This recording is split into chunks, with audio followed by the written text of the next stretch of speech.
This brings up the question with LeBron James hurt right now and kind of struggling to come back in time for the playoffs. There's questions being raised as to whether or not this is the end of the LeBron James reign, which I think is premature because, like, how is a man coming off a championship that rarely ever gets hurt? All of a sudden, we're going to toss in the towel when he has an ankle injury that looked pretty bad to begin with. So I think the jury's still out, at least for me. I'm not going to say it's the end of the LeBron James era or reign until I see him fail in the playoffs. Until I see that LeBron cannot switch it on when needed in the playoffs, I have to give him the benefit of the doubt.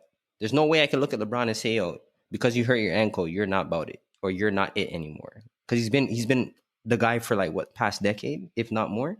Nah, you have to give him the benefit of the doubt. I even think it's disrespectful, to be honest. If I'm being quite honest, what do you guys think? For me, we've learned better.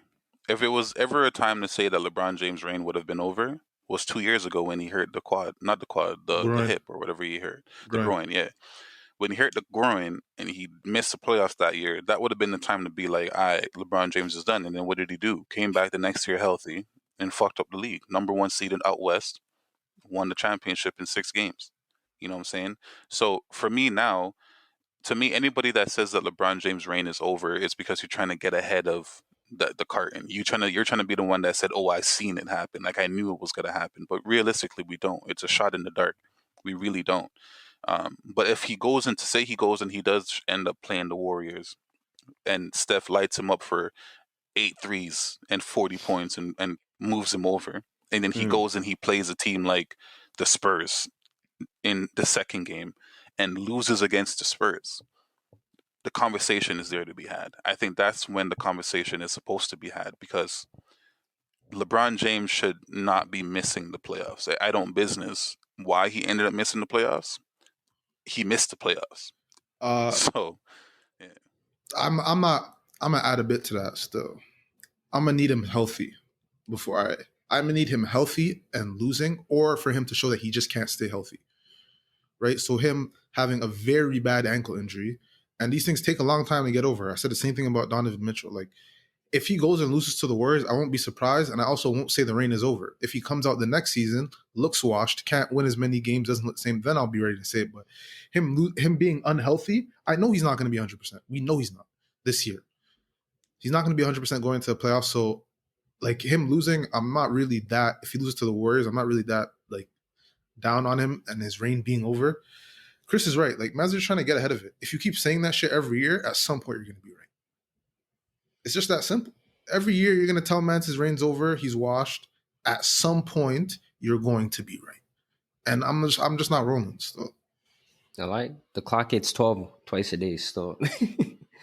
It'll go around. But I don't understand where this conversation comes from, because it's like, yeah, like, what is it about? Yeah, he's fresh off a chip. It's the same thing that happens to Tom Brady. It's the same thing. Like, we're just not used to seeing mans be this good this late in their careers. So, like, at some point, it's like you're saying to yourself that, nah, this has to done now. Like, enough is enough. I'll be late to the party still. I'm not trying to get there early. I'm cool. I'll wait till he shows me before I try and predict it. I'm done predicting it still, because that same season Chris was talking about 2 years ago, when I seen him blowing tires trying to drive to the basket, I thought it was raps. I'm cool now still. He jumped in the hyperbolic chamber and said, I came back next year and mash up the league, you know. Like, number 1 seed out west. That's no small feat. Man, dropped the body temperature to 5 degrees. All he needed was a sideman still. All he needed was a sideman. The greatest sideman in the league, fam. The sideshow. Backup dancer. Come on. Most talented sideman in history dancer, still. So that's fine, fam. That's actually fine. Shout out AD, bro. Nah. That nigga needs to get it together still. I'm tired of having that guy. That meme was killing me still. Yo, I'm just tired of man's giving the guy credit when he can't do jack shit on his lonely. And man's like Dame out there, haven't played with an all-star in like 7 years and can't even sniff the same type of credit. Don't make sense to me. It'll never make sense to me. Dame has his credit now, though.